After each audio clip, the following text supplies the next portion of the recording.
ধুন্ধুমার পরিস্থিতি মালদায় DI office ঘেরাও করে বিক্ষোভ দেখাতে গিয়ে পুলিশের সাথে রীতিমতো ধস্তাধস্তির জেরে চরম উত্তেজনা তৈরি হলো চাকরিহারা শিক্ষক অশিক্ষক কর্মীদের সঙ্গে।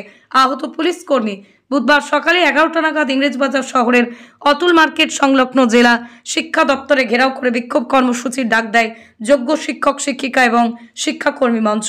শতাধিক চাকরিহারা তরুণ তরুণীরা মিছিল করে জেলা শিক্ষা দপ্তরের সামনে বিক্ষোভ দেখাতেই পুলিশই বাধার মুখে পড়ে বলে অভিযোগ।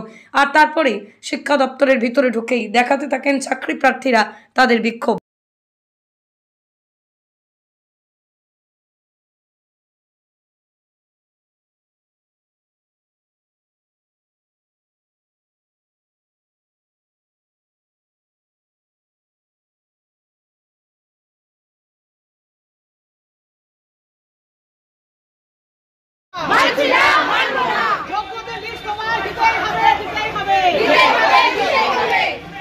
चलो चलो थामा जाबे ना चलो